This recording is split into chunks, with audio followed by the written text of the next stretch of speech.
This is Mike Edwards, and welcome to the Asset Optics Quick Start Learning Series. In today's session, we're going to cover purchasing services and non-stock miscellaneous lines. There will be two learning objectives for today. The first, how to create a purchase order for services or non-stock miscellaneous cost lines. The second, how to receive the services or the non-stock miscellaneous cost lines on the purchased order. Now, miscellaneous and non-stock purchase lines are very different than part lines that have inventory integration. And the specific difference is, for a PO part line, you must have a part set up and the receiving process adds that to inventory. For a miscellaneous cost line, there is no inventory integration. The steps that you'll go through to create a purchase order with a miscellaneous cost line, or to create the PO header, add the vendor, and enter a shipping address. Of course, you can always select a storeroom, and then the address will populate from the storeroom. You'll add the miscellaneous cost line with the order quantity, the unit cost, and the description. And then to receive the PO cost line, it's fairly straightforward. So from the miscellaneous cost line itself on the detail page layout, you'll then create a PO miscellaneous cost transaction and add the receipt quantity. So let's get started.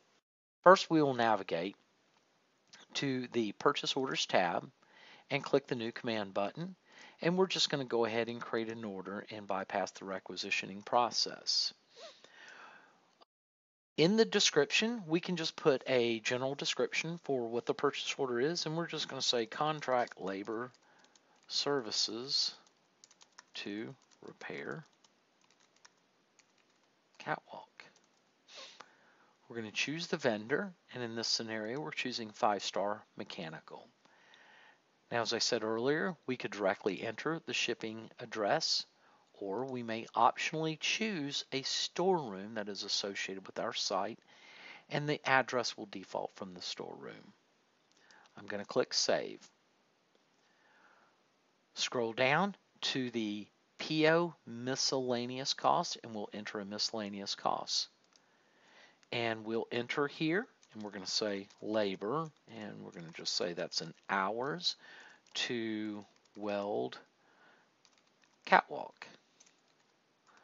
And we're going to say that we're issuing 40 hours onto here at $75.25 per hour. We're going to save that. Go back up to the purchase order, and we see, of course, that the status is approved.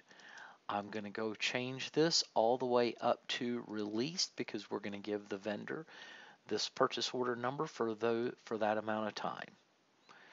Now, if we quickly look down here, we can see that the miscellaneous cost amount on this purchase order is $3,010, and that is in fact the total, because we only have one line item here.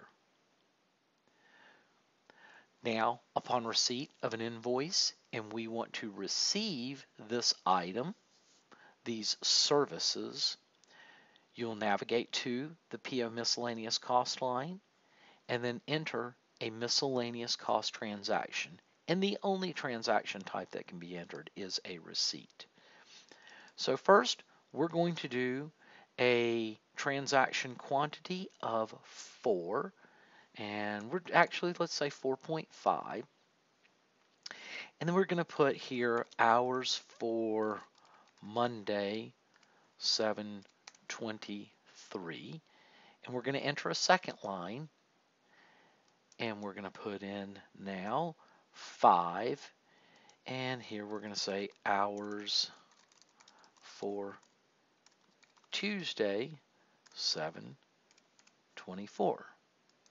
And I'm going to save this. And we're going to go back to this miscellaneous cost line, and we'll see that we have 2 receipt transactions that have been performed. One for 4.5 of whatever we call this. So 4.5 labor hours at $75.25 each, and here's the extended amount. And then 5 hours at this amount, and here's the extended amount. If we look at the cost line itself, we could see, of course, the original order quantity, unit cost, and extended amount. We also see here the rolled up summary of the received quantity, amount, and the open quantity and the open amount. Now, this purchase order, unlike a purchase order that has part lines on it, this purchase order may be completed without receiving or canceling the inventory lines. So we're just going to say that at this point we're going to go ahead and complete this, and I'm going to take it from a status of released to completed and save. We had two learning objectives. The first, how to create a purchase order for services or non-stock miscellaneous cost lines, and the second, how to receive the services or non-stock miscellaneous cost lines. Thank you very much.